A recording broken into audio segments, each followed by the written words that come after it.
어떻게 하면 현대적인 건물이 자연의 오래된 지혜를 품을 수 있을까요?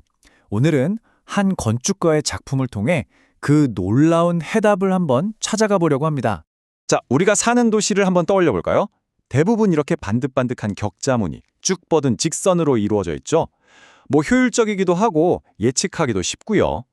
그런데 자연은 어떨까요? 여기엔 칼로 자른 듯한 직선은 찾아볼 수가 없어요. 그쵸? 대신에 부드러운 곡선, 아름다운 나선, 살아 숨쉬는 듯한 형태들로 가득합니다. 바로 이 대조, 이 차이점에서부터 오늘 이야기가 시작됩니다. 자, 첫 번째 파트입니다. 자연에 숨겨진 언어, 세상을 만드는 패턴을 찾아서. 네, 자연은 그냥 마구잡이로 만들어진 게 아니에요. 사실 그 안에는요, 아주 우아하고 정교한 규칙, 말하자면 하나의 언어가 숨어 있습니다. 그래서 이런 질문을 던져볼 수 있겠죠? 자연은 정말 그냥 무작위적인 현상일까요? 아니면 그 안에 어떤 숨겨진 코드 같은 게 있는 걸까요? 사실 놀랍게도 자연은 반복되는 패턴으로 가득 차 있어요. 저 멀리 거대한 은하의 나선 모양에서부터 우리 발밑에 작은 나뭇가지가 갈라지는 모양까지, 심지어 눈송이 하나하나에도요, 다 똑같은 수학적 원리가 숨어 있다는 거죠.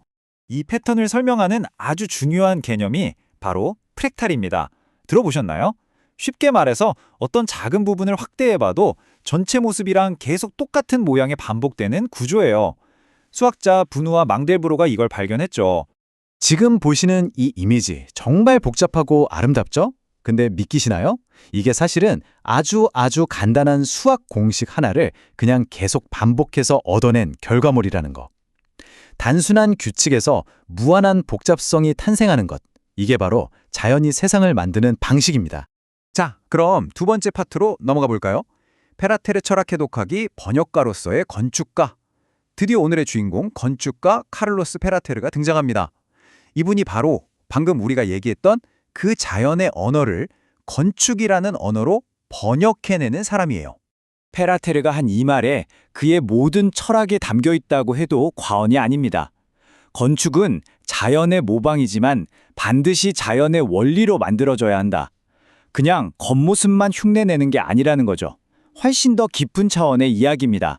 이 둘의 차이가 바로 핵심이에요. 보세요. 왼쪽은 그냥 꽃 모양을 그대로 복사해서 건물을 만드는 거죠. 직접적 모방이에요. 하지만 페라테르가 말하는 건 오른쪽입니다. 꽃의 형태가 아니라 꽃이 피어나는 성장의 규칙을 이해하고 그걸 건축에 적용하는 거죠. 그러니까 자연처럼 보이는 건물이 아니라 자연처럼 작동하는 건물을 만드는 겁니다. 정말 중요한 차이죠. 그럼 페라테르의 핵심 원리를 한번 정리해 볼까요? 첫째, 자연에서 영감을 받은 기하학적 패턴을 사용하고요. 둘째, 식물에서 찾을 수 있는 그런 율동적인 구조를 활용합니다. 셋째, 자연 환경처럼 느껴지도록 빛과 공간을 다루고, 마지막으로 건물 자체가 주변 경관과 완벽하게 어우러지게 만드는 거죠. 자, 그럼 이 원리들이 실제 건물에서는 어떻게 구현되는지 지금부터 한번 보시죠. 네, 세 번째 파트입니다. 숨 쉬는 건축, 실현된 자연의 원리. 이제 이론은 끝났습니다. 페라테르의 철학이 차가운 콘크리트와 유리 속에서 어떻게 생명력을 얻게 되는지 그 놀라운 결과물들을 직접 만나볼 시간입니다. 자, 첫 번째 프로젝트입니다. 바로 성장의 탑인데요. 이 건물은 마치 도시 한복판에서 자라나는 하나의 거대한 유기체처럼 설계됐습니다.